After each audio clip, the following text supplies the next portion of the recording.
получилось так. Моего друга Заури Кабали, грузина, его посадили в карцер и морили голодом.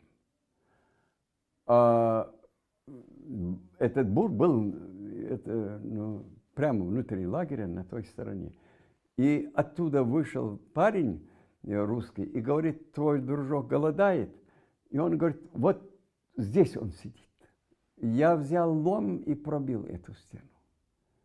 Сперва собрал со всех Кавказ, там, ну, кто кусок хлеба, значит, маргарин, пачку и полпачки маргарина, куски сахара, все это собрал.